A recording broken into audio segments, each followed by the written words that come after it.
con la vitamina D también, ¿sí? Eritropoyetina, la EPO. Ayuda también a convertir la vitamina D, el calcitriol en calcitriol y varias otras funciones más. Ayuda a regular el pH, bueno, el equilibrio ácido-base, que forma parte del equilibrio del medio interno. Y para eso es necesario que este riñón tenga ciertas características, una dotación importante de sangre. Y justamente con lo que vamos a empezar es con ello. Bien, por acá va a estar nuestro riñoncito. Obviamente no es un solo riñón, tenemos dos, pero vamos a tomar solamente uno para hacer la ejemplificación. Bien, este riñón sabemos que va a recibir sangre por una arteria, que sería la arteria renal, ¿verdad? Arteria renal. Que a la vez esta arteria renal ha recibido sangre de la arteria, ¿cómo se llama? Mesentérica. Aorta. Bien, entonces lo que intento decir es que finalmente es la sangre que se ha bombeado desde el ventrículo izquierdo. Bien, esta arteria renal ustedes saben que se empieza a dividir, ¿no? En segmentaria, interlobular, interlobular, etcétera, etcétera, etcétera, hasta que llegamos justamente a una región a la que quiero enfocarme, que es o que son las arteriolas aferentes. Bien, entonces vamos a agrandar por aquí esta estructura para poder ver un poquito más de cerca a la misma. Y por aquí vamos a dibujar a una nefrona que va a tener su arteriola aferente, por aquí va a estar su arteriola eferente y por acá va a estar su glomérulo. Bien, y lo que está acá dentro, por supuesto, serían los capilares del glomérulo, capilares glomerulares. Bien, ok. La sangre que ha fluido por acá, por la arteria renal, va a terminar llegando por aquí. Bien, esta sangre que ha llegado por acá, que venía de la arteria renal, es un porcentaje del gasto cardíaco. No toda la sangre que bombea el corazón va a llegar hasta la arteria renal. ¿Qué porcentaje de la sangre que bombea el corazón se destina hacia los riñones? 45. Más o menos. 35. 10, 20, 30, 40. Más o menos entre 20 y 25%. ¿Bien? Alrededor del 25%, vamos a poner acá, 25% del gasto cardíaco. Pero nosotros podemos calcular esto. 25% de 5 litros, que es nuestro gasto cardíaco, es alrededor de 1250 mililitros o litro 250 por cada minuto. A esto acá le vamos a llamar flujo sanguíneo renal. Y la cantidad de sangre que le llega al riñón, a los 2 riñones por minuto. Bien, esa sangre está entrando por acá, no había olvidado ponerle nombre. Esta es la arteriola aferente, y la que está arriba sería la arteriola eferente.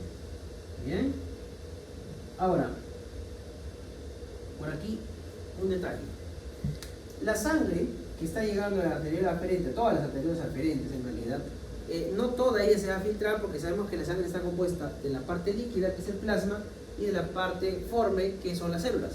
Bien, los elementos formes no se van a filtrar, no pueden pasar por los capilares que hay en el glomérulo. Bien, lo que nos deja solamente con el plasma. Pero no toda la sangre es plasma. Más o menos, ¿qué porcentaje de toda la sangre es plasma? ¿Qué porcentaje de toda la sangre son células, es decir, hematocrito?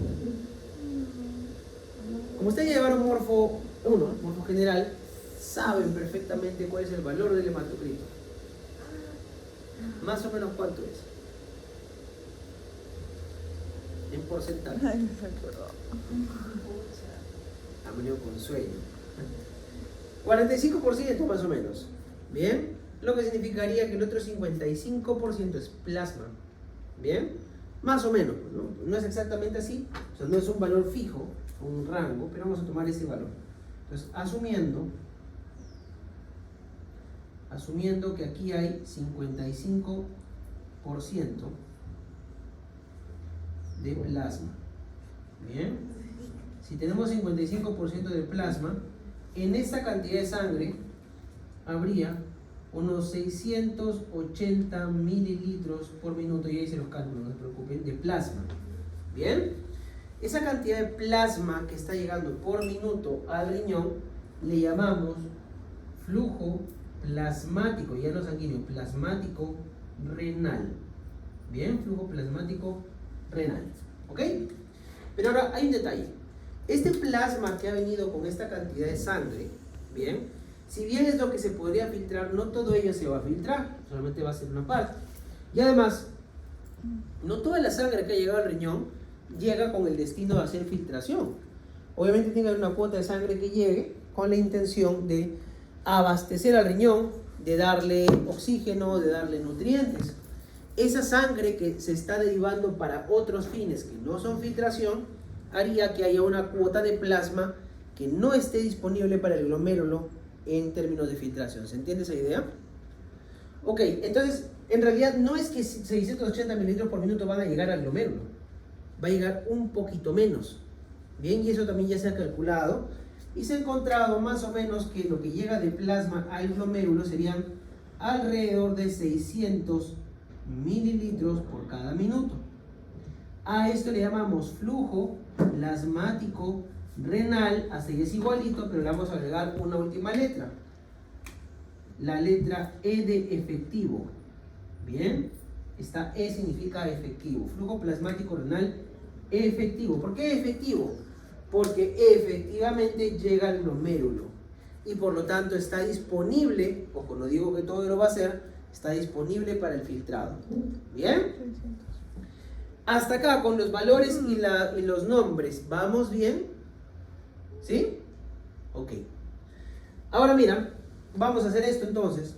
Por acá vamos a hacer que esté llegando justamente estos más o menos 600 mililitros por minuto de plasma, o sea, el flujo plasmático renal efectivo que habíamos dicho. ¿Bien? No todo se va a filtrar, se va a filtrar una parte. Y lo que no se filtró continúa su camino por aquí. ¿Bien? Ok, entonces vamos a dibujar por acá a nuestra cápsula de bobo. Pasa, pasa. Y aquí estaría todo el tubo.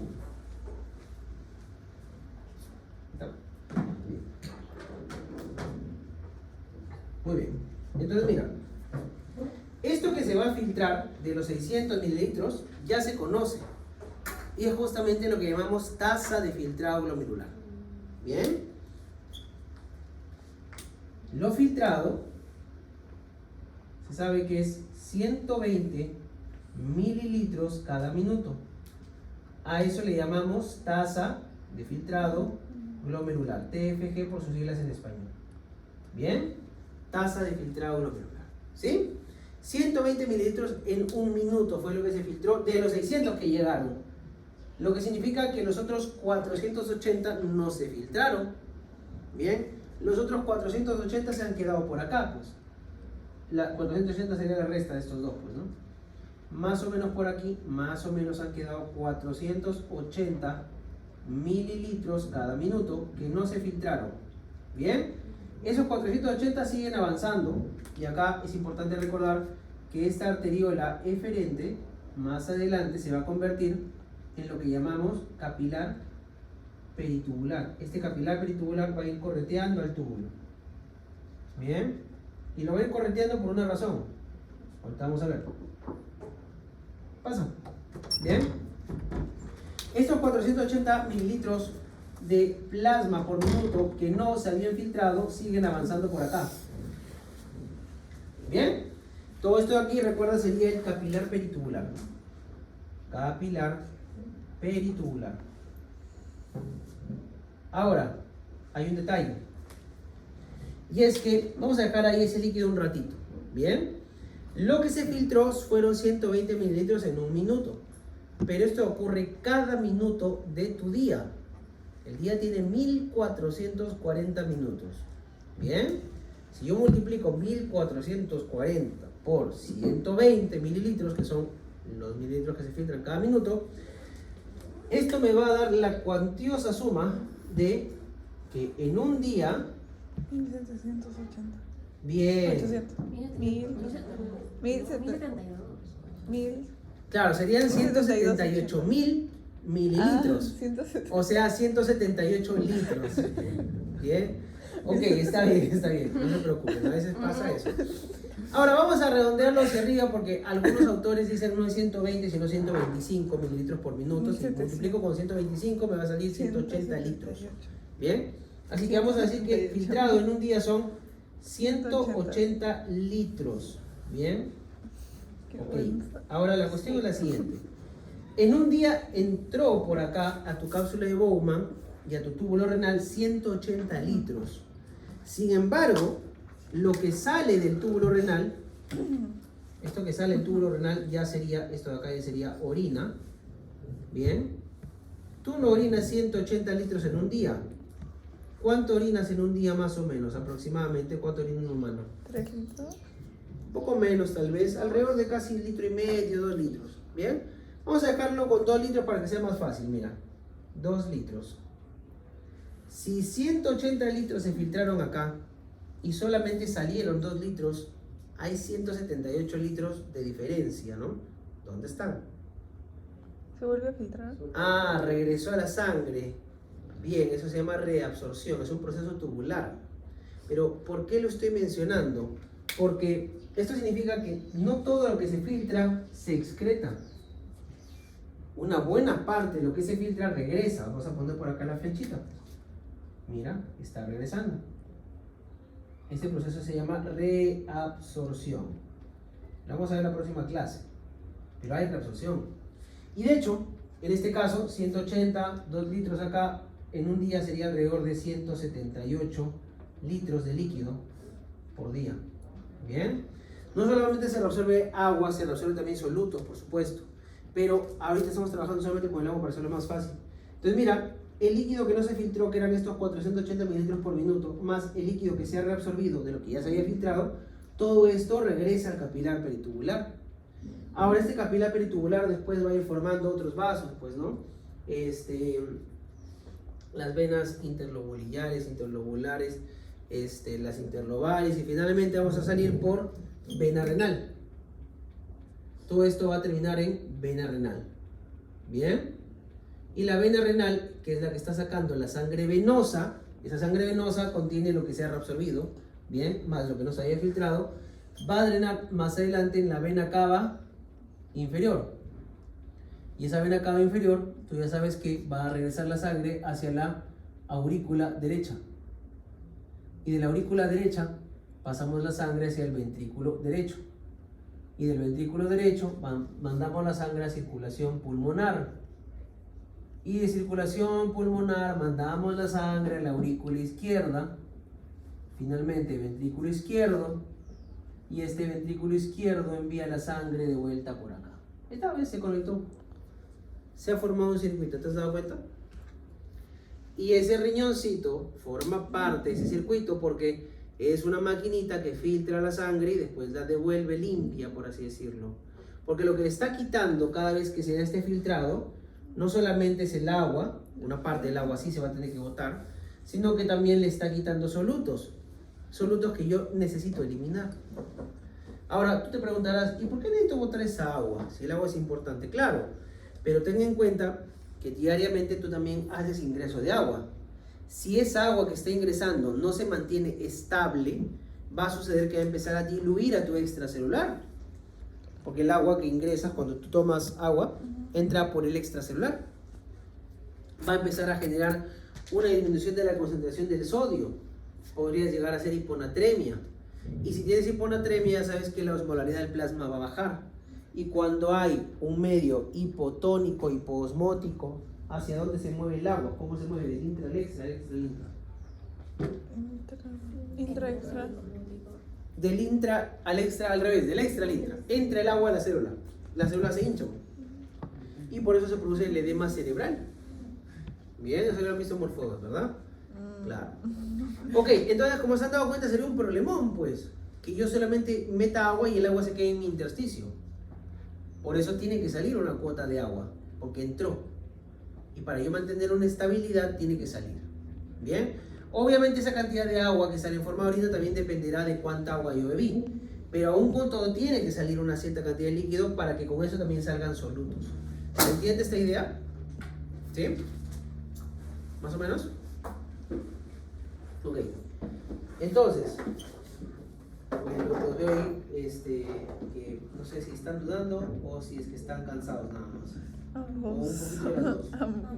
Ambos. Ya. Ok, entonces, hasta este punto podemos observar por qué es importante, bien, que se dé este filtrado. Bien, ese es el primer proceso renal que ocurre, filtrado glomerular o filtración glomerular. Este va a ser un segundo proceso, reabsorción. Y va a haber un tercer proceso en el que vamos a tomar la sustancia que está en el vaso sanguíneo y lo vamos a poner acá. Eso se llama secreción. Bien, y todo junto, que ahorita lo vamos a repasar, filtración, reabsorción y secreción, es lo que finalmente genera la excreción.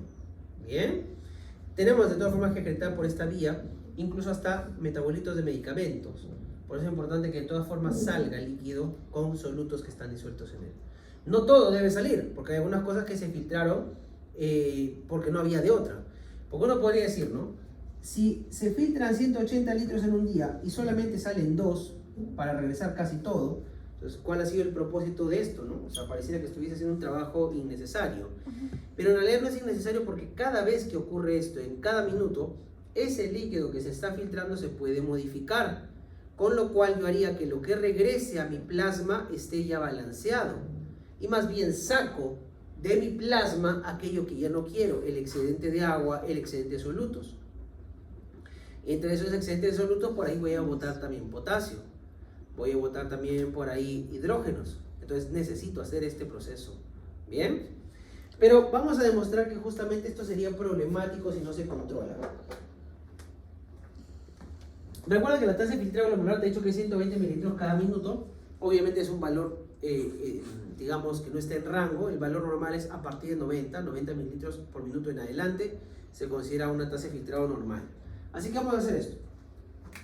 Vamos a suponer que la tasa de filtrado ha subido demasiado. Esta va a ser mi condición A. ¿Bien? Entonces vamos a pensar qué pasaría si la tasa de filtrado glomerular se duplicara. Si se duplicara, entonces ya no sería 120, sino 240 mililitros cada minuto lo que se ha filtrado de plasma. Una primera consecuencia de que se filtre más es que este valor que me quedó acá va a ser menor. Entonces habría menos líquido circulando por mi sistema. Tendría una pérdida de ese volumen. Habría entonces una primera consecuencia que sería 1, menos volumen circulante. ¿Bien? Claro, porque ese líquido ya no está, pues, se ha filtrado. ¿Bien? Y hay otra cosa, tú dirás, bueno, pues si se filtró puede regresar. Ah, ahí está el detalle, pues. Cuando tú filtrabas 120 mililitros por minuto, podías reabsorber con cierta eficiencia. ¿Bien? Si yo filtro ya no 120, sino 240, la capacidad de reabsorción va a ser menor. Ya no voy a poder reabsorber todo. Es como que yo quisiera controlar a un aula que estuviese llenecita, esta de ustedes, y que quisiera controlar a un aula que es el doble de este volumen. No voy a poder, pues, porque ya son demasiados. Es igualito, supero la capacidad de reabsorción de este túbulo si hay demasiado filtrado. Entonces no se va a poder compensar reabsorbiendo más, porque ya excedí esa capacidad. Lo que haría, más bien, que ese líquido que no se reabsorbió, se orine, y si se orine ya salió en tu sistema, pues. Entonces la otra consecuencia sería que no solamente caiga el volumen circulante, sino que mejor dicho, suba el volumen urinario. ¿Bien? Ahora, el problema no es que suba el volumen urinario, sino que al momento de subir el volumen urinario, va también a aumentar la excreción de sustancias que tú no querías excretar. Por ejemplo, vas a botar más agua, más sodio, más cloro, etc. ¿Bien? Y al momento que cae el volumen circulante, regresaría menos sangre a tu ventrículo. Si regresa menos sangre a tu ventrículo, envías menos sangre. Si envías o eyectas menos sangre, tu presión arterial, ¿cómo estaría? Entonces esto haría que caiga la presión arterial. Claro, es cierto que habría mecanismos probablemente que me podrían compensar, ¿no? Porque tú sabes seguramente por Morfo 2 que una de las cosas que dispara la sed, aparte del aumento de la osmolaridad, es la caída del volumen. Bien, entonces probablemente la persona tomaría más agua, pero esa sería la única forma de intentar compensar todo lo que está que se va y se va y se va y se va. Entonces sí sería un problema, una tasa de filtrado muy grande, ¿ves? Ahora vamos a suponer que la tasa de filtrado ya no es demasiado grande, sino al contrario, sino que esta tasa de filtrado más bien se divide a la mitad. Bien, tasa de filtrado glomerular, vamos a dividirla, vamos a llevarla a la mitad. Entonces serían solamente 60 mililitros por minuto que se están filtrando. Recuerda que te dije que lo mínimo que se debe filtrar por minuto son 90 mililitros. 60 está muy por debajo de eso, o sea, ya estamos en lo que comentaríamos o declararíamos como insuficiencia renal. ¿Bien? Ok, ahora, si se filtra la mitad de lo que normalmente se filtra, lo primero que tienes que pensar es, acá me van a quedar 60 mililitros más, circulando. Y tú dices, bueno, 60 mililitros no es mucho. Claro, 60 mililitros en un minuto no es mucho, pero en 10 minutos ya serían 600 mililitros. ¿Bien? Una hora, bien, serían 3 litros 600. O sea, te llenarías de líquido, como te das cuenta. Bien, entonces el problema sería que más bien mi volumen circulante va a aumentar, ¿no? Al revés de lo anterior. Volumen circulante aumenta.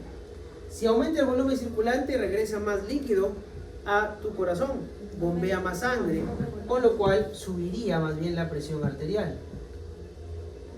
Ahora piensa una cosa más, si sube la presión arterial y hay mucho líquido en tus vasos, no solamente va a ser en tus arterias y en tus venas, sino también en tus capilares. ¿Qué pasaría con la presión hidrostática del capilar? Muy bien, y si aumenta demasiado, ¿qué pasa con el balance de la filtración y reabsorción a nivel capilar? Te acordarás que a nivel del capilar y del intersticio no había un intercambio de fluidos.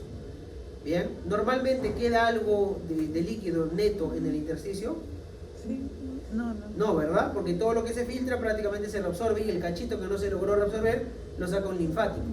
Pero si ahora mi filtración es demasiada, se va a acumular agua en el intersticio. Edema. Exacto, y eso me va a llevar al edema. Ahora, no es simplemente que, pues tengo un poquito de agua en mi intersticio, ¿no? Mira, me toca y estoy blandito, no solamente eso, sino que ese líquido que se está quedando acumulado en el intersticio, otra vez, no está circulando. Y si no está circulando, el corazón no tiene mucha sangre que entregar. Y eso perjudicaría a otros órganos. Van a entrar en hipoperfusión. Entonces ese es un problema. Yo no quiero que el líquido se quede simplemente ahí atrapado en el espacio intersticial. Por esa razón es que esto de acá sería justamente un inconveniente. Y sí, los pacientes con enfermedad renal generan edema, chicos. Bien. Inicialmente empieza por la zona donde por gravedad sería mucho más problemático. Exacto. Y ahora, si el problema continúa y se hace cada vez más grave, la persona se edematiza toda. A eso se le llama anasarca. Bien, es un edema generalizado. Sí, podrías llegar a eso si tienes enfermedad renal, pero antes de que llegues a eso, cuando tu tasa de filtrado glomerular ya no sea 60, sino sea más o menos 10, 15 mililitros por minuto, o sea, prácticamente no filtras nada, van a tener que conectarte una maquinita que haga lo que hace el riñón por ti. La diálisis, correcto. Bien, van a tener que hacerte una hemodiálisis. Esa máquina hace las veces de tu riñón. Choca. Porque tu riñón ya no está filtrando. ¿Y por qué es importante esto? A eso quería llegar. Porque la otra consecuencia, mira, es 2. Cae el volumen urinario, como es lógico. Cae el volumen urinario porque se está filtrando menos. Al filtrarse menos se reabsorbe con más facilidad el líquido. Pero como se ha filtrado menos, junto con ese líquido que se filtró, se ha filtrado también, pero en poca cantidad, porque se filtró poco, se ha filtrado en poca cantidad el potasio, el hidrógeno, lo que significaría que yo voy a disminuir la excreción de estos elementos. Y si disminuye la excreción de estos elementos como el potasio, como el hidrógeno, eso me podría generar una elevación de potasio, de hidrógeno en mi plasma. O sea, podría llegar a una hiperpotasemia, o llegar a una acidosis. Se complica la cosa y solamente porque cambié la tasa de filtrado. Ahora se entiende por qué es importante que esa tasa de filtrado no sea ni muy grande ni muy baja, sino sea el valor más o menos que hemos dicho. ¿Sí? Ok. Preguntas, dudas, inquietudes hasta este punto. ¿Todo claro? Están sorpresivamente calladitos de día, sí. Veo que están bien cansados, ¿ah?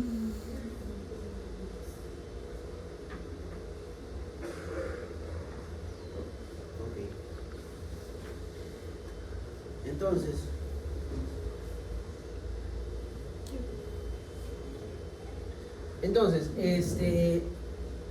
para poder ver este valor de acá, yo les he dicho que es 120 mililitros, pero tendríamos que saber por qué 120. O sea, ya sabemos por qué no debe ser ni muy alto ni muy bajo, pero tenemos que saber cómo así se supo alguna vez que eran 120. Bien, y eso tú dirás, bueno, pues ya se sabe, ¿no? Sí, pero en algunos casos tú vas a necesitar saber en tus pacientes si el valor es 120, 130, 80, no sé, o menos. ¿Ok? No es exactamente un AGA. Bien, hacemos algo que se llama depuración. Bien, pero para entender lo que es la depuración, primero lo siguiente. Bien, mira, acá vamos a dibujar otra vez el esquema que estaba al costadito. Esta va a ser tu arteriola aferente, eferente, tu glomérulo, y esto de acá sería tu cápsula de Bowman. Bien, entonces acá es tu tubo. Tú ya sabes además que tu arteriola eferente continúa su camino y después se convierte en un capilar peritubular, que sería lo que estoy poniendo en color azul. ¿Bien? Ahora, primer proceso que tiene que ocurrir. Hemos dicho que el líquido que llegó al glomérulo, una parte de él se va a filtrar. ¿Bien? A este proceso le llamamos filtración, como el nombre. Ahora, recuerda, si todo lo filtrado se queda así, tal cual, todito se orinaría. Y sería un problema. Así que no todo lo que se filtra se va a orinar. Voy a tener que tener otro proceso que genera que lo que está acá en el túbulo regrese al plasma por este capilar peritubular. A esto le llamo reabsorción. ¿Bien? Nota que dice re, porque regresa. Bien, vuelve a la sangre. Ya alguna vez hubo absorción en el intestino delgado, así que por favor no te vayas a confundir con ese término.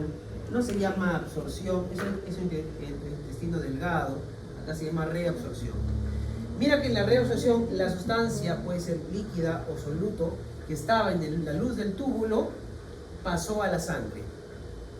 Y ahora al revés, van a haber sustancias que están en la sangre, que no se habían filtrado, pero van a ser empujadas, digámoslo así, al interior del túbulo. Este proceso se llama secreción. Secreción. ¿Bien?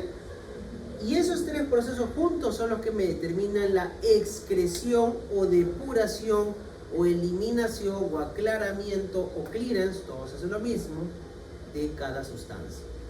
¿Bien? Ok, entonces lo que sale por acá, que ya es orina, sería el último proceso. A este último proceso le llamamos excreción. Entonces, numéricamente, matemáticamente, la excreción sería igual a lo que se filtró, a la filtración, menos lo que se reabsorbió, porque lo que se reabsorbió ya dejó de estar en el túbulo, ya no se puede orinar, menos la reabsorción, más lo que se secretó, porque lo que se ha secretado era sustancia que no se había filtrado, pero que al empujarse el túbulo sí puede aparecer en la orina, más todo lo que se secreta, secreción. Entonces te pregunto, mirando esto que acabo de escribir, ¿excreción y secreción son lo mismo? No, ¿verdad? Entonces no te vayas a iniciar con esos términos, ¿ah? Porque muchos dicen secreción en vez de referirse a la excreción, o a veces... Claro, la excreción es todo junto. Ahora, ojo que podría haber una circunstancia donde la sustancia no se filtre, no se reabsorba, solo se secrete. En ese caso sí dirían que la secreción y la excreción son iguales, pero solo en ese caso. No, por eso, no hay, pero bueno, si hubiera, en ese caso sí podríamos decirlo. ¿Bien? Ahora, te pregunto, si tienes una sustancia que se filtra, no se reabsorbe, no se secreta, bien, una sustancia que se filtra, no se reabsorbe, no se secreta, ¿a qué sería igual su excreción? La secreción sería igual a excreción. La filtración y la excreción serían iguales. Lo voy a poner acá. La filtración Tengo una es- sustancia que se filtra, vamos a decir que se filtró como 100, que no se reabsorbe como 0, que no se secreta entonces como 0. O sea, Filtración es igual a filtración es igual a excreción. En ese caso, correcto, sucedería que la filtración y la excreción son exactamente iguales, ¿verdad? ¿En qué caso pasa eso? A eso quería llegar. Hay una sustancia que tiene esta característica. Es la única y se llama inulina. La inulina es una sustancia que no la produce tu cuerpo, hay que inyectarla, pero la utilizamos como un marcador justamente por esta razón, un marcador de la tasa de filtrado glomerular. Porque es la única sustancia que tú le inyectas, se va a filtrar, pero no se va a reabsorber ni se va a secretar. O sea, se filtra 100%. Y ahí Se filtra 100% y es exactamente igual que lo que se excreta. ¿Bien? Ah, entonces a mí es la piel. Claro, muy bien. Voy a necesitar recolectar la orina de la persona durante 24 horas. Voy a necesitar además medir la concentración de inulina en la orina y la concentración de la inulina también en la sangre, y con eso establezco una ecuación que ahorita les explico, y con eso puedo saber cuál es la depuración, o lo que sería lo mismo la excreción o el aclaramiento o el clearance. Todo eso es la misma cosa. ¿Se entendió esa idea? Ahora, lamentablemente, la inulina, como dije, hay que inyectarla. Entonces es un poquito cara y es invasiva. Por esa razón, buscaron los investigadores alguna sustancia que no sea necesaria inyectarse. Una sustancia que de preferencia la produzca tu cuerpo, para ver si cumplía con estos mismos requisitos. No se encontró una igualita a la inulina, pero una parecida sí. Y esta sustancia tiene esa característica. Se filtra como 100. Recuerden que estos son números arbitrarios, solamente para ejemplificar. Se reabsorbe como 0 y se secreta como 2, digamos. La excreción sería 102 según este número, ¿verdad? Pregunta, en este caso, excreción y filtración, ¿son iguales? No. No son iguales, ¿verdad? Pero se parecen. Se parecen porque en la secreción que le he puesto es chiquitita, pues, ¿no? Entonces, si yo dijera, oye, voy a medir la excreción de esta sustancia y a partir de esa excreción voy a decir cuánto es la filtración, voy a tener un error, ¿verdad? Porque no es exactamente lo mismo, estoy sobreestimando. Pero bueno, es un error chiquito y esa sustancia y se llama creatinina. Esa es la creatinina. ¿Bien? Entonces sí, yo podría medir la depuración. No te deja hablar, ¿no? Creatinina. La depuración de esta sustancia que se llamaría creatinina. ¿Bien? Creatinina. Ok, igual que para el caso de la inulina, necesitaría por supuesto recolectar orina, ¿sí? ¿Y resuelve? Y con eso recién podría obtener esta información. Recuerda, la depuración de creatinina en realidad no es igual a la tasa de filtrado, pero se parece bastante. Entonces asumimos que la depuración de creatinina es como si fuera nuestra tasa de filtrado. ¿Bien? ¿Hasta ahí la idea está clara? Ahora aprovecho que hemos visto estos tres procesos de forma general para preguntarte. Supongamos que tienes una sustancia que se filtra y todito lo que se filtró se reabsorbe y no se secreta nada. ¿Cuánto deberías encontrar en la excreción? 0. Bien. ¿Conoces alguna sustancia que tenga esa característica? Yo te apuesto que sí, porque ya la estudiaste en Morfo 2. Y se relaciona con unos transportadores que se llaman SGLT. ¿Con qué letra empieza? Estoy segurísimo que lo has estudiado. ¿Con qué letra ¿Con qué empieza? letra empieza? ¿Qué? ¿Con qué letra empieza? ¿Con? ¿Con qué letra empieza? La molécula empieza con G. Con glucosa. Glucosa, pues claro. Toda la glucosa que se filtra en condiciones normales debería reabsorberse. Y no se secreta nada, entonces debería excretarse 0. ¿Bien? Ok, eso pasa con la glucosa. ¿Todas las sustancias tienen este comportamiento? No, cada una es independiente. Por ejemplo, el agua se filtra, se reabsorbe, no se secreta.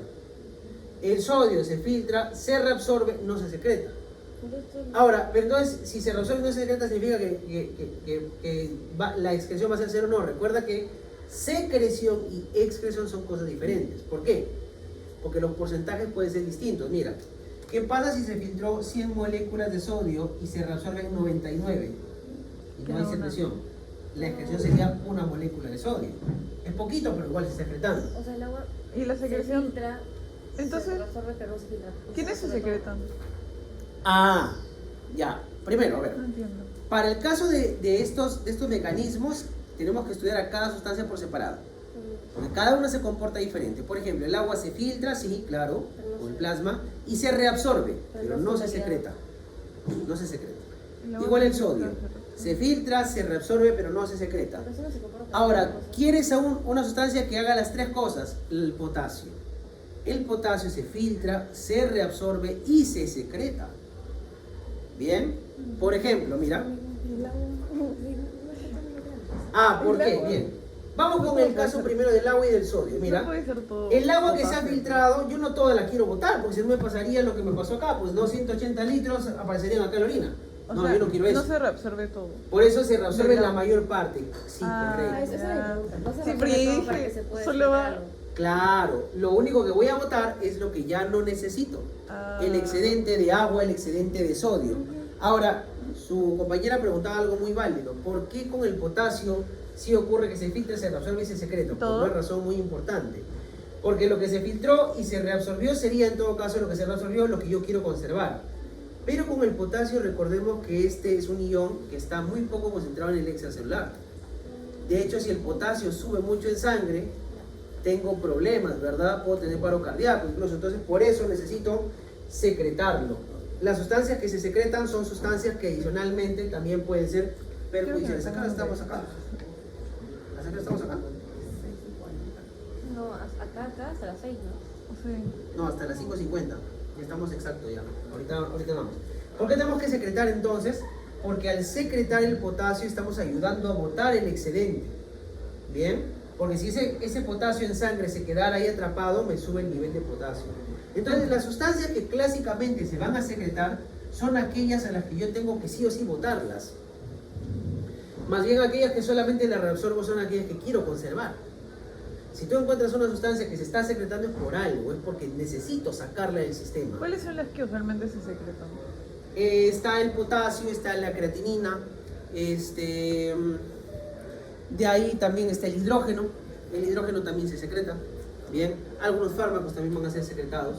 La mayoría de sustancias va a ser más bien reabsorbida, porque la mayoría de sustancias yo las quiero conservar, solamente las filtré porque no había de otra, tenía que filtrar todo, no podía seleccionar. Bien, ¿se entiende hasta acá esta idea? Perfecto, muy bien. Entonces, vamos a irnos con esta idea al otro salón para ver cómo es que se calcula esta depuración de creatinina y de paso ver cómo es que se da el proceso específicamente, paso por paso, de la filtración. ¿Bien? Ay, no. Vamos para el otro salón entonces. Justo En parte renal, lo que vamos a revisar aquí era lo siguiente, ¿no? Y es el hecho de que 4 gatos. los capilares, ¿Qué otro ¿bien?, problema se del puede glomérulo son los lugares donde se da justamente la filtración. Y estos capilares tienen características que permiten un mayor filtrado. Bien. Recuerden que la mayoría de los capilares, lo que se filtra es lo mismo que se reabsorbe. Pero eso no pasa del capilar del glomérulo. Yo necesito más bien que haya más filtrado que otra cosa. Por una razón. Porque lo contrario no va a pasar al túbulo renal a ser manejado, ¿no? Entonces, aquí hay una diferencia. Y es porque, en parte, esos capilares son distintos, son fenestrados, no son capilares continuos. Pero esos mismos capilares fenestrados también imponen cierto grado de restricción al movimiento de algunas moléculas. Como estas fenestras son pequeñas, por acá va a poder pasar el agua, van a poder pasar moléculas solubles que sean de pequeño tamaño y radio molecular, pero aquellas moléculas que sean más grandes no van a poder pasar, e incluso células no van a poder pasar por acá. Cosa que está bien, porque yo no quiero que se filtre células, quiero que se filtre agua, y quiero que se filtren solutos que están disueltos. Ahora, tampoco quiero que se filtren proteínas, pero lamentablemente no puedo evitar eso. Por lo menos no con esta sola barrera. Esta barrera va a dejar que pasen proteínas que sean de un tamaño molecular, digamos, medio hacia abajo. Pero las muy grandes se quedan atascadas en la sangre, del vaso sanguíneo. ¿Y por qué quiero conservar las proteínas dentro del vaso sanguíneo? Porque recuerden que esas proteínas sirven para ejercer la presión oncótica. Entonces sí las necesito dentro del vaso. Un primer punto entonces de barrera serían estas fenestras para esas proteínas y las células. Pero como el mecanismo no es perfecto y algunas proteínas pueden escapar esta fase, tenemos un segundo elemento que nos ayuda a evitar la filtración de proteínas y es la lámina basal del glomérulo, que, bueno, aprovechando que me han comentado que ya han visto en la práctica, ¿qué característica tiene esa lámina basal del glomérulo? Ok, pero ¿cómo haría que las proteínas que se han filtrado en la primera parte ya no continúen filtrándose? ¿Otro filtro? Por su electronegatividad, correcto. Entonces ¿verdad? hay unas estructuras que son los protoglucanos, justamente, que tienen cargas negativas y repelen, Sí, yo me acuerdo. ¿verdad? Oigan, ustedes han llevado la práctica, me han dicho, ¿ah? Sí, profesor. Pero es que ya, ahí está. Pues. Yo voy a ir a quejarme también con los de la práctica, No, que profe, ustedes por llegan favor, a la teoría sin saber la práctica. No, please, no. Esa cara, por favor. No, please. Los exámenes más difíciles, no, gracias. Y después de eso tenemos una última barrera, que sería eso que está en color rojo, que es la membrana de la hendidura de los pedicelos. Entre estas tres estructuras lo que intentamos es que la proteína que se filtre sea lo menos posible. Pero, chicos, la verdad es que igual se filtran proteínas. ¿Bien? Pero se filtra poquito, claro, pero se filtra. ¿Bien? ¿Y si Pero se es necesario decirlo porque si solamente decimos la proteína no se filtra, Pero que tiene malo. entonces uno esperaría que en la orina Porque si haya genera cero proteína. proteína. Y sin embargo, tú sí puedes encontrar proteínas en orina. Ahora, cuando esa proteína en orina supera cierto valor, ahí recién hablaríamos o usaríamos el término de proteinuria. Hiperproteinuria. Un toque. ¿Bien? Debajo de eso, la proteína que aparezca es normal. ¿Por qué? Primero porque una parte de la proteína sí se filtra, poquito pero se filtra. Segundo, esa proteína que se ha filtrado, para hacer un poco de adelanto en lo que vamos a hacer la próxima semana, sí se reabsorbe, la proteína se reabsorbe, pero el mecanismo no es al 100%. Entonces queda un cachito de proteína que no se terminó de reabsorber. Y además de eso hay proteína que se secreta. Si yo junto todo eso, eso es lo que encuentro en la orina. ¿Bien? Todo eso junto no debería superar los 150 miligramos por día de proteína en la orina. En la embarazada, ese valor aumenta. O sea, el valor que ponemos como corte ya no es 150, sino 300 miligramos por decilitro. Perdón, por 24 horas, perdón. ¿Por qué? Porque en la mujer embarazada la filtración aumenta, la barrera se hace más permeable y se restringe menos el paso de proteínas. Pero eso es una adaptación natural. Bien, después vuelve a ser el valor 150 el de corte. ¿Ok? Entonces, con todo esto anterior, la pregunta es ¿qué cosa se filtra? ¿Qué cosa no se filtra? Acá está la respuesta. ¿Bien? Lo que se filtra libremente sería lo que está ahí en la pantalla. ¿Bien? Agua, solutos disueltos en agua, glucosa, urea, creatinina, insulina. Se filtra libremente se refiere que no hay ningún impedimento para que cuando está pasando el líquido por el glomérulo pueda también atravesar esta sustancia. Mira, dice se filtra poco, o sea que sí se filtra. Acá está la albúmina. Sí puede filtrarse albúmina, pero poquito. Y lo que no se filtra para nada son células. Proteínas muy grandes, muy pesadas como ferritina, inmunoglobulinas y otras más. ¿Bien? Ok. Ahora,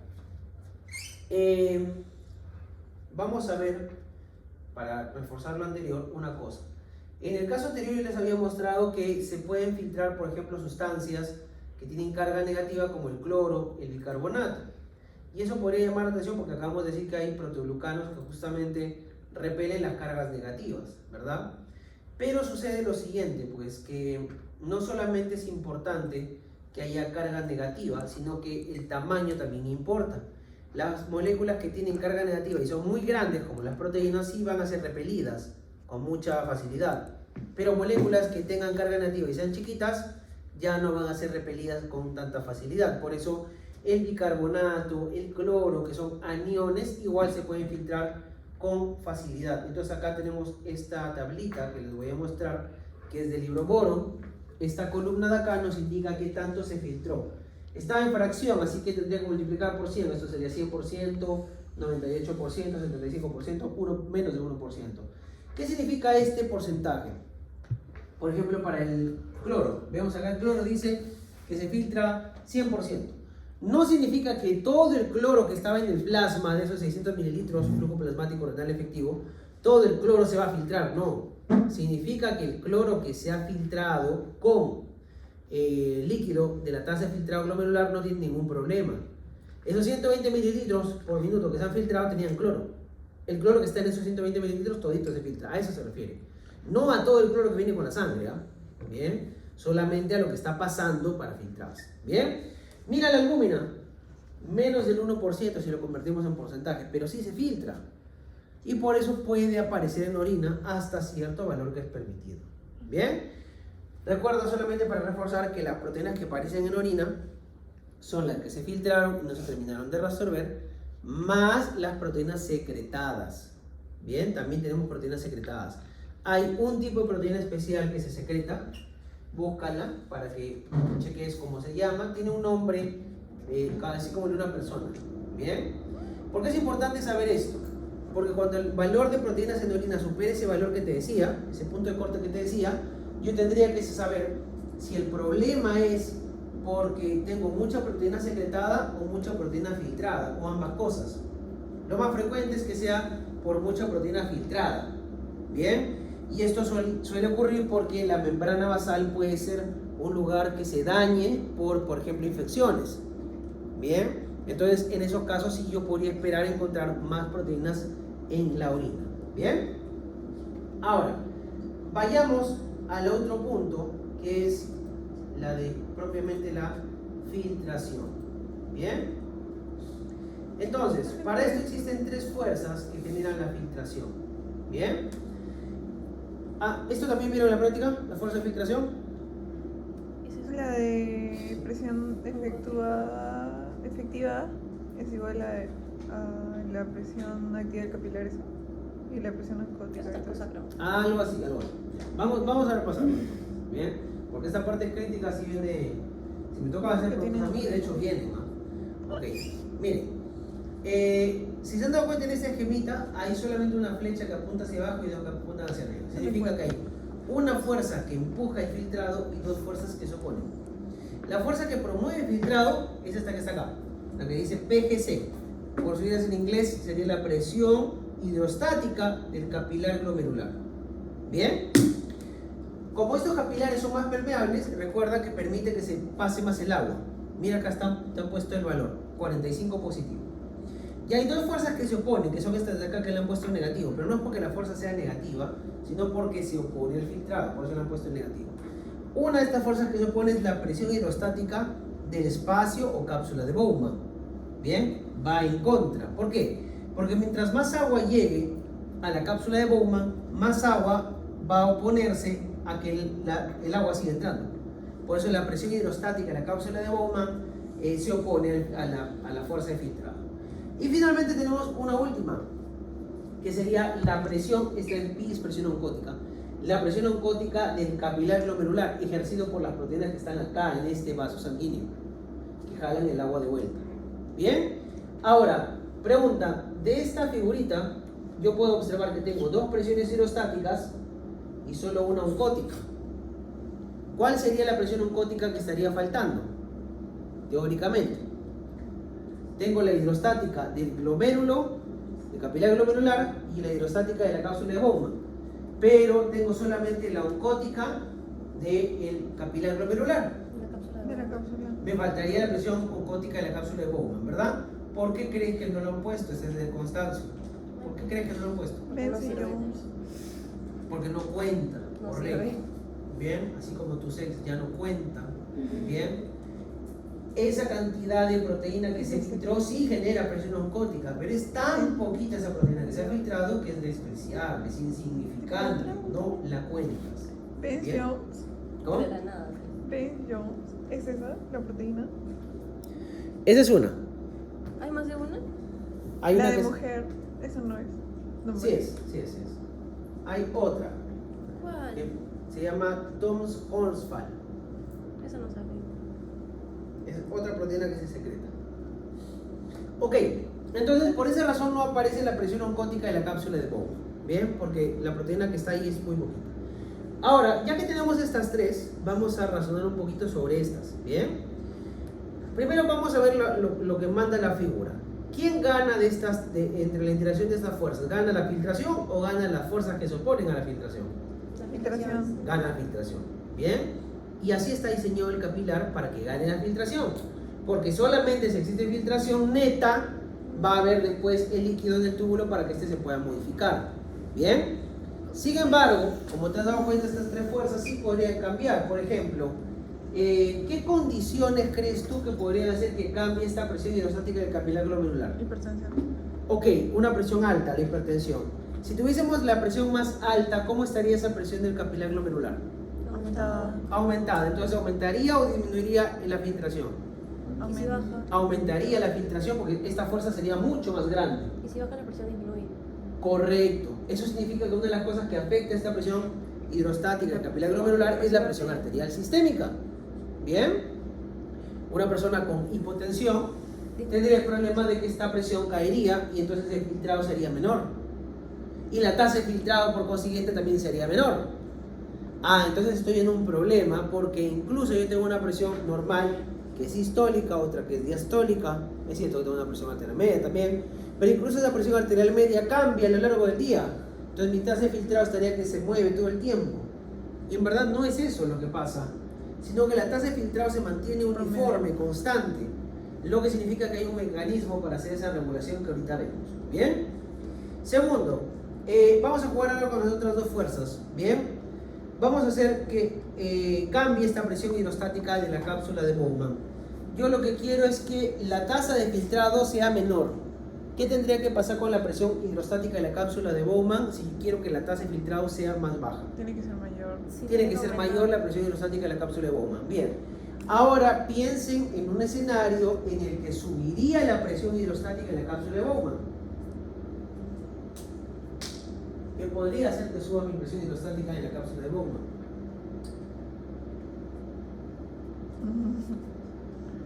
Recuerda que la presión hidrostática, su nombre te dice que es hidro de agua, depende de que haya agua. La hidrostática de la cápsula de Bowman aumentaría si hay más agua en la cápsula de Bowman. ¿Por qué habría más agua en la cápsula de Bowman? Falla renal. Te ayudo. Probablemente podría haber más agua en la cápsula de Bowman porque el líquido en el túbulo no está avanzando. Se está quedando atorado.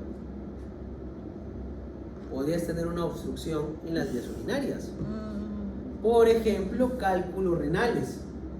Así que sí, por si acaso los cálculos renales pueden ser un factor de riesgo para que se desencadene fallo renal en el tiempo, si es que no es tratado. ¿Cómo ese se cálculo. fallo renal? El fallo renal se le llama a la caída de la tasa de filtrado glomerular. Bien. Cada vez que cae la tasa de filtrado glomerular hablamos de fallo renal. Bien. Ahora ese fallo renal puede ser llamado injuria renal si es que el cambio es agudo, o podría ser ya enfermedad renal crónica si es que el cambio ya es irreversible. Bien. Por ejemplo, una persona que empieza a tener pérdida de sangre en ese mismo instante podría desarrollar una injuria renal, es aguda, porque la cantidad de sangre que le va a llegar al riñón es menor y por lo tanto la presión hidrostática va a ser menor, se va a filtrar menos. Pero una vez que yo reabastezca de líquido, de sangre, otra vez todo vuelve a la normalidad. Hay condiciones en donde esa baja infiltración ya no se puede arreglar. Y no se puede arreglar porque ya está dañado el mismo riñón, ya es crónica la condición. Entonces tengo que diferenciar lo agudo de lo crónico también. ¿Sí? Ahorita vamos a comentar un poquito sobre eso. Y ahora, mira esta última fuerza, la presión oncótica del capilar glomerular. Depende de las proteínas. Si aquí hay más proteínas en sangre, más concentración de proteínas en sangre, el líquido regresaría, con lo cual habría menos filtración. Todo esto que hemos comentado, eso pasaría en el caso de una elevación de proteínas en sangre. Todo eso que hemos comentado está acá en esta tablita que la encuentras en el libro de Guyton. Bien, Guyton nos indica lo que acabamos de analizar. Si sube la presión de la cápsula de Bowman, PB, bien, caería la tasa de filtrado glomerular. Y esto podría ocurrir, por ejemplo, si tengo obstrucción en la vía urinaria, como en el caso de cálculos renales. Ahora, ¿qué pasaría si la presión oncótica, recuerda, presión oncótica del glomérulo sube? Cae la tasa de filtrado. ¿Por qué podría producirse esto? Por ejemplo, porque tengo más concentración de proteínas plasmáticas. Ahora, ¿Qué pasa si cae la PG, la presión hidrostática de la cápsula de Bowman? Perdón, del capilar glomerular. Cae la tasa de filtrado. ¿Cuándo podría suceder eso? Cada vez que yo tenga baja presión arterial o que tenga bajo volumen. ¿Bien? Y ahorita vamos a ver lo que significa esto de acá. Pero hasta este punto, ¿se ha entendido? ¿Sí? Ahora recuerda, debido a que la presión hidrostática del capilar glomerular es la que más importa, en el sentido de que es la que genera realmente la filtración, si ella desciende mucho o si sube mucho, la tasa de filtrado se va a alterar. Pero yo no quiero que eso pase, por lo que ya explicamos en el salón anterior. Mucha tasa de filtrado o poca tasa de filtrado es problemático. Entonces, ¿cómo hacemos para que la tasa de filtrado se mantenga estable? Muy fácil. Tengo que jugar con las arteriolas. ¿Bien? La respuesta está en las arteriolas, porque si la presión arterial me altera la presión hidrostática, el volumen sanguíneo me altera la presión hidrostática, estoy condenado a fracasar si es que no controlo este parámetro. Y de hecho, la evidencia de que eso existe está acá. Mira, ahorita vamos a lo de las arteriolas, pero mira esto de aquí. El eje horizontal te muestra la presión arterial media de la arteria renal, que sería básicamente igual que tu presión arterial media sistémica. Bien, y el eje horizontal te muestra, vertical, perdón, te muestra la tasa de filtrado glomerular. Mira lo que pasa con la tasa de filtrado glomerular entre una presión de 80 y 200 milímetros de mercurio y presión arterial media. ¿Cambia? Es la misma. O sea que entre estos valores de presión arterial, si tu presión sube o baja, tu tasa de filtrado no va a cambiar. Si tu presión arterial media cayera debajo de 80 milímetros de mercurio, ahí sí tu tasa de filtrado ya no se puede corregir, se desploma. Si tu presión arterial media subiera por encima de 200, tu tasa de filtrado glomerular subiría. Ahí ya no lo puedo controlar. O sea, no es perfecto tampoco este mecanismo, tiene sus límites fisiológicos. ¿Bien? Pero ¿cómo juega dentro de este margen? ¿Cómo hacemos dentro de este margen con tan variable cambio de presión que la tasa no cambie? Y esto se hace de esta manera, mira. Este dibujito te explica todo. Esta es tu arteriola aferente. Si tú cierras tu arteriola aferente, dime, ¿entrará más sangre o menos sangre?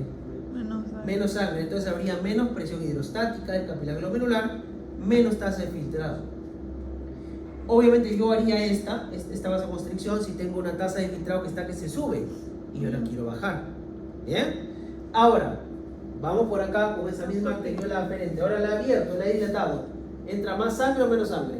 Más sangre. Más sangre, más presión hidrostática capilar, más filtrado. Facilito con la arteriola aferente. La abres, más sangre, más filtrado. La cierras, menos sangre, menos filtrado. Cañito. Sencillo, ¿verdad? Cañito. Hasta ahí sencillo, ¿verdad? Ahora vamos con la complicada, que es la eferente. No la complicada porque realmente sea difícil de entender, sino porque no se comporta como la aferente. Mira, acá está.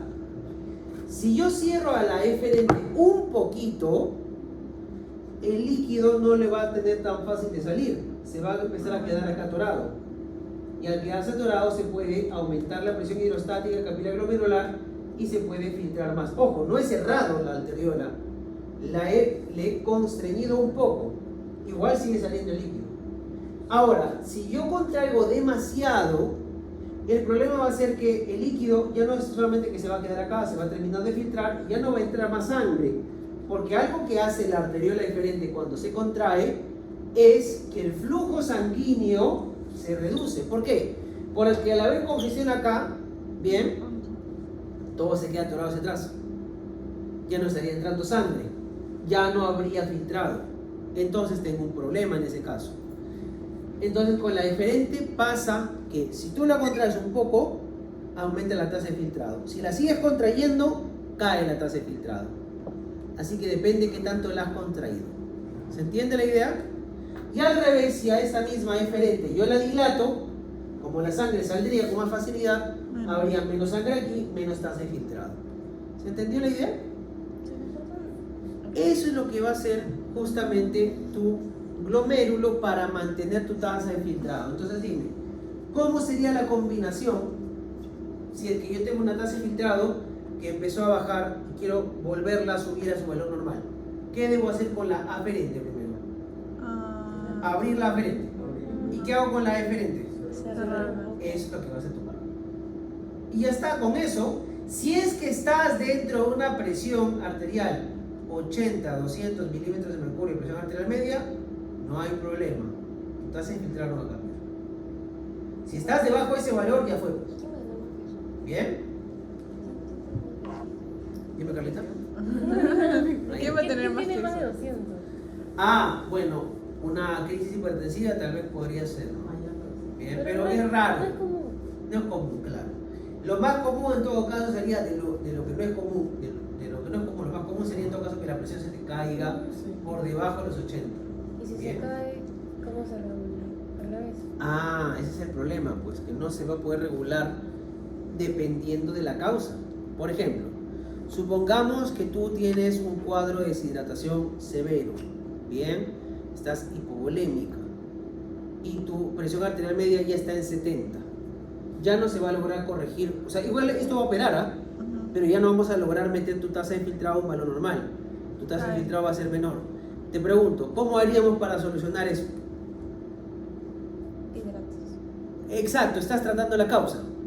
Entonces lo que significa es que lo que yo voy a intentar no es directamente ir a corregir la tasa de filtrado, sí sé que esto es una consecuencia de otra cosa. Tengo que ir a buscar la causa, tratar la causa y se arregla la tasa de filtrado, ¿verdad?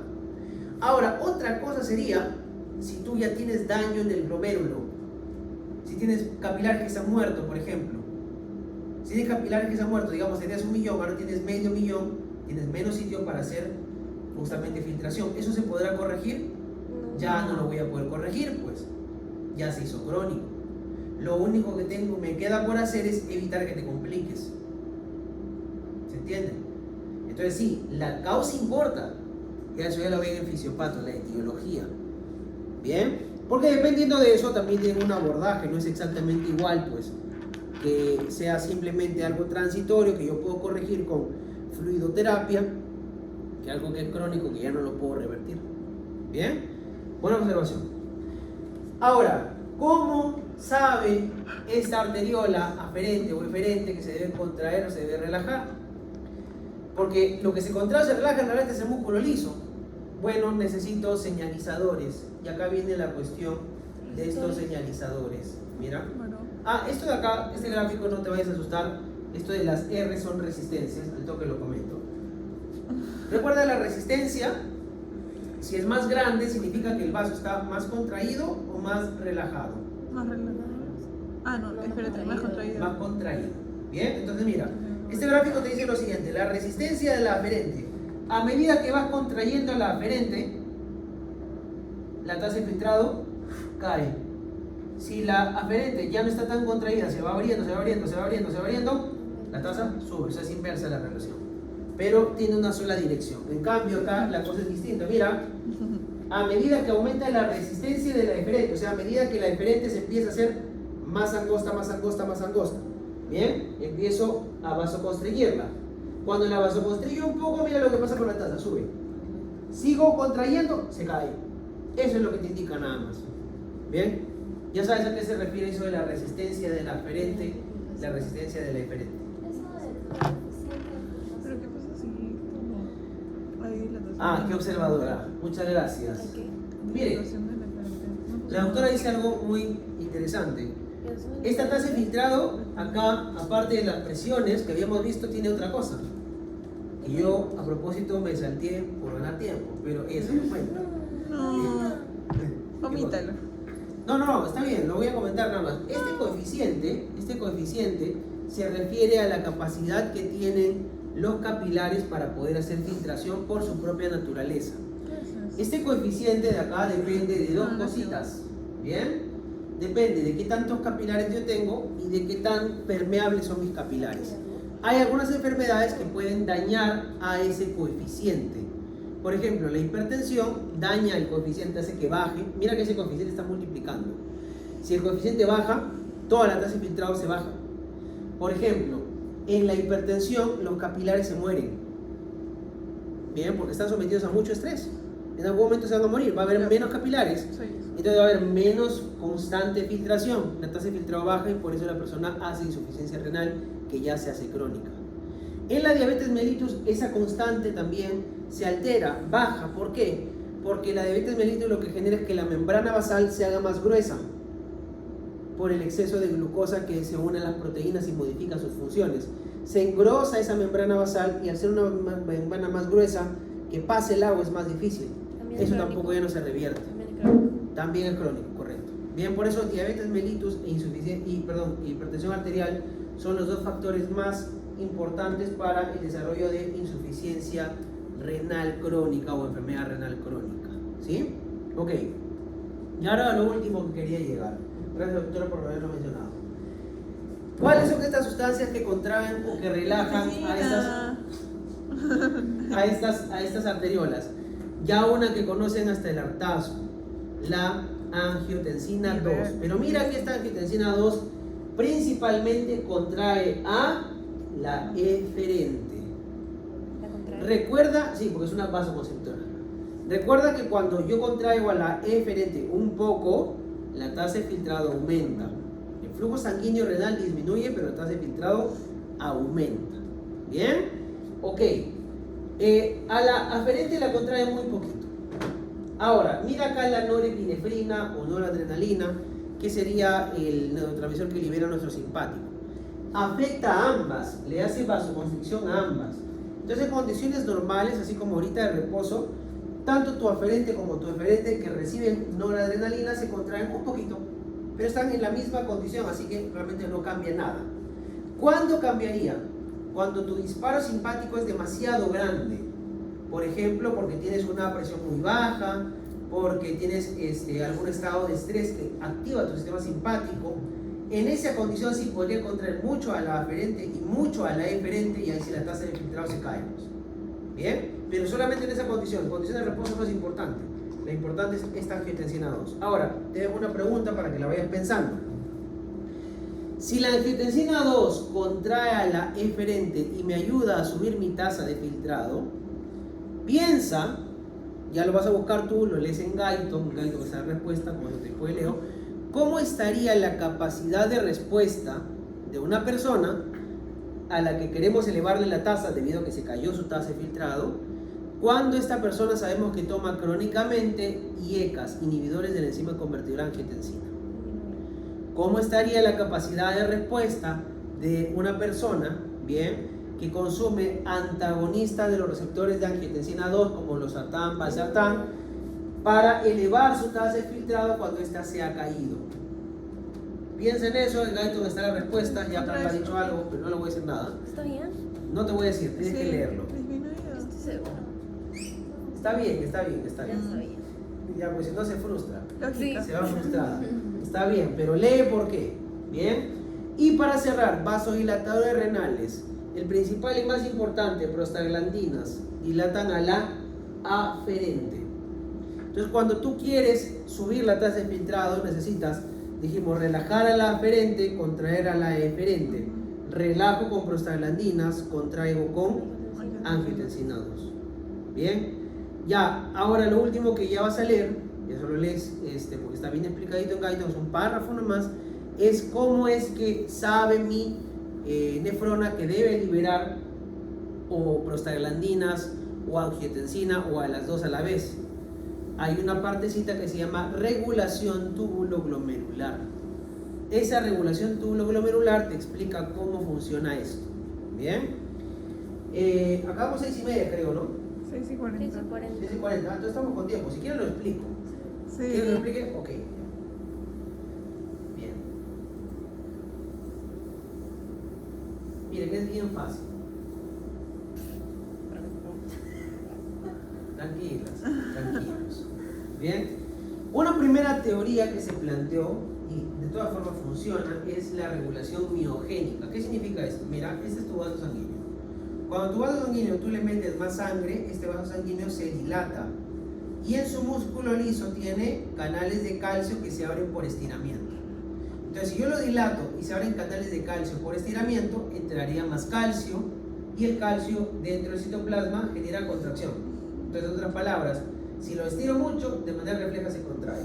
Ok, eso me explicaría qué es lo que pasa cuando mi filtración aumenta mucho. Si está llegando mucha sangre a mi arteriola aferente, por respuesta miogénica se va a contraer. y eso ayudaría a que la tasa de filtrado no se me dispare tanto. Pero eso solamente me explica qué es lo que pasa cuando aumenta el flujo sanguíneo, pero cuando baja el flujo sanguíneo no me lo puede explicar. Entonces para eso necesitamos otra cosa más. Y aquí viene la situación, mira. Si aumenta la cantidad de sangre que le llega al glomérulo, el glomérulo va a filtrar más. Si filtro más, ya no tengo una tasa de filtrado, digamos, de 120, sino de 200 mililitros por minuto. Más filtrado significa que voy a reabsorber menos, porque recuerda que la reabsorción es un proceso que depende de la cantidad que llegue del líquido. Al haber mucho líquido acá no voy a poder reabsorber todo. Como no puedo reabsorber todo, va a ir quedándose un rezago mayor a los siguientes segmentos. Y lo que va a suceder es esto. Cuando llega el túbulo contorneado distal, acá, las células de la mácula densa se van a dar cuenta que hay demasiado cloruro de sodio. ¿Por qué? Porque no se terminó de reabsorber, porque había mucho líquido. ¿Bien? Entonces las células de la mácula densa, al censar este aumento de cloruro de sodio dentro del túbulo, van a liberar ATP. Ese ATP se va a convertir en adenosina y esta adenosina va a terminar generando que la arteriola aferente se contraiga. Si se contrae, entra menos sangre, cae la tasa de filtrado. Este es un tipo de retroalimentación túbulo-glomerular. Cuando tu tasa de filtrado empezó a subir, tengo que bajarla. ¿Bien? ¿Se entendió cómo funcionó? Honestamente, ¿o no se entendió nada? No, sí se entendió. Ya, ok, vamos despacio otra vez porque veo sus caras de que necesitan un descanso. Más sangre que llega, habría más presión hidrostática, ¿verdad? Y por lo tanto más tasa de filtrado. Ok, subió el filtrado, pero yo no quiero que haya mucho filtrado, porque recuerda que si hay mucho filtrado, el líquido que está pasando no se puede reabsorber todo, porque es demasiado, supera la capacidad de reabsorción. Eso va a generar que este líquido que no se filtró, que tiene además solutos, llegue hasta por acá. Esta parte del túbulo distal se pega con el glomérulo y forman el aparato yuxtaglomerular, si te acordarás. Y ese aparato yuxtaglomerular tiene unas celulitas que se llaman células de la mácula densa. Esas células de la mácula densa pueden censar el nivel de cloruro de sodio que hay aquí adentro, en la zona gris. ¿Bien? En el dibujito gris. Pero la cuestión es que cuando este valor acá es muy alto, las células de la mácula densa dicen, ya no liberó renina. Porque si liberó renina, aparecería la angiotensina 2 y subiría la tasa de filtrado. Y el problema era que la tasa de filtrado estaba muy alta. Así que no voy a liberar renina. Más bien lo que voy a liberar va a ser ATP. Este ATP después se va a convertir en adenosina y esta adenosina tiene la función de vasoconstreñir a tu aferente. Si vasoconstriño a tu aferente, empezaría a entrar menos sangre y empezaría a filtrar menos hasta el momento en que la tasa de filtrado regresa a su valor normal. Y ya corregimos el problema. ¿Bien? Ahora, esa es la explicación, digamos, general. Hay partes moleculares adicionalmente. No voy a meterme en eso, no se preocupen. No se preocupen. ¿Bien?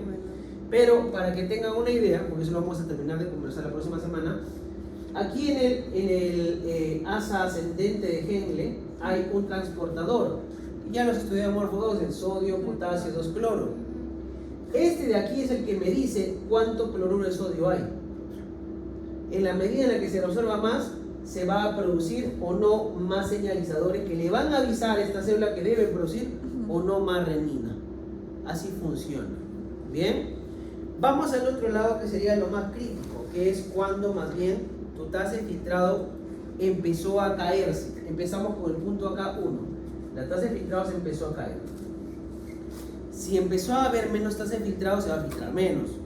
Al filtrarse menos, acá habría menos líquido por minuto, lo que haría que la reabsorción sea mucho más potente, pues más fácil, debido a que tengo menos cosas que reabsorber.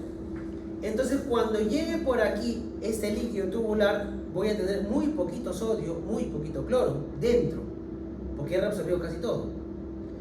Eso lo va a censar otra vez mi aparato yuxtaglomerular. Mis células de la mácula densa ahora lo que van a hacer es liberar un chorro de renina, porque se han dado cuenta que hay poco cloruro de sodio.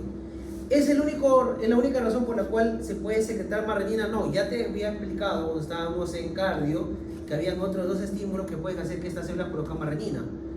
Un estímulo simpático y un estímulo por Un estímulo simpático y un estímulo por baja presión arterial directamente medida acá, en el glomérulo. ¿Bien? Cualquiera de esas tres cosas puede hacer que se libere renina.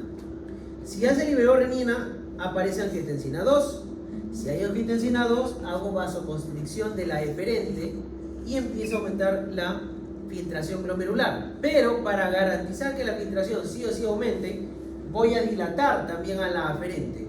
Esta misma célula de la mácula densa que había recibido la información de que había poco cloruro de sodio, no solamente va a producir renina, va a producir prostaglandina E2, que es una vasodilatadora de la aferente. Se abre la aferente, entra más sangre, se filtra más, ahora sí mi tasa de filtración subió y regresó a lo normal. Te repito, son tres cosas que estimulan la secreción de renina. Uno, el bajo nivel de cloruro de sodio dentro del túbulo contorneado distal. Dos, un estímulo simpático. Bien, las células de la mácula densa tienen receptores beta-adrenérgicos.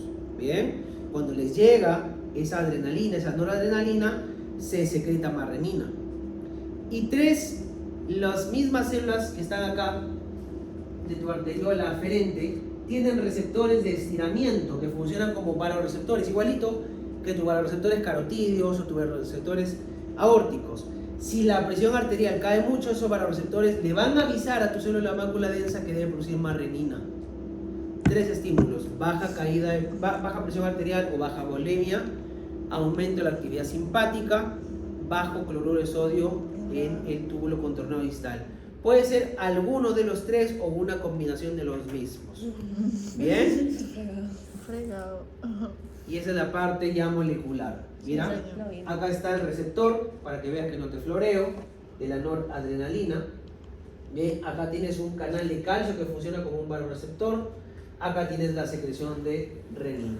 ¿Bien? Ok, entonces ahora ya sabes cómo se da esta regulación o retroalimentación túbulo-glomerular. Yo creo que aumenta el flujo. Consultas, dudas, inquietudes. ¿Cómo ¿Y sería qué si pasa? solo tiene un riñón? Ah, buena ¿Se observación. aplica todo? ¿Ah? O sea, Tipo, funciona doble, Ajá. trabaja más. Inicialmente la tasa de filtrado va a ser menor. ¿Por qué? Porque inicialmente recuerden que teníamos 25% de toda la sangre que bombeó el corazón que llega a los 2 riñones, litro 250. Pero al quitar yo un riñón, ese litro 250 se repartiría 600 mililitros a cada riñón de sangre. Al quitar un riñón, 600 mililitros por las puras se lo voy a dar a este que ha quedado vivo o que ha quedado funcionante. Va a regresar, va a haber más bien más retorno venoso inicialmente. Posteriormente, eso se calcula que es alrededor de los 6 meses, un año, va a empezar a aumentar la cantidad de sangre que le llega a ese solo riñón, a ese monorriñón, ¿bien? A esa persona monorrenal. Y ahí sí se va a empezar a aumentar la tasa de filtrado a un valor normal. Entonces, inicialmente esperamos una caída de la tasa de filtrado e incluso proteinuria, ¿bien? Pero después aumenta la tasa de filtrado y se normaliza. Ahora, los estudios que se han hecho, justamente respondiendo a su pregunta, han sido de seguimientos de hasta 1 o 2 años. Así que no sabemos qué pasa más allá. mi tío nació con un riñón. Algunas personas sí nacen con un riñón. Ahora, una cosa es, ojo, este estudio no era de personas que nacían con un riñón, era de personas a las que les quitaban un riñón, correcto. Bien. Sería otra cosa, ¿por qué? Porque cuando yo quito ese riñón, estoy derivando esa sangre a que haga retorno venoso. Cuando nazco con un solo riñón, probablemente todo el flujo sanguíneo se le entrega a ese riñón. Entonces es un escenario diferente. ¿Bien? Pero sí, hay un artículo específico que se publicó con pacientes de Perú que han hecho ese seguimiento más o menos 1 o 2 años. ¿Bien? Después de eso no se sabe, pero se cree que sí podría generarse insuficiencia renal a largo plazo. Bien, pero es una pregunta, todavía es una interrogante.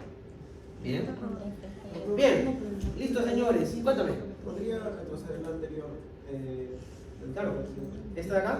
Sí, Qué fría. Pero ¿qué pasa en la misma? Igual si necesitan las slides, escríbanme, me hacen acordar y se los paso, ¿no? ¿Por dónde A ver. escribo? Pero ustedes no han pedido mis datos. Profe, ¿cuál es su número? ¿Cuál es su número? 951 951 295 295 676. 676. A ver, otra vez. Sí, para contra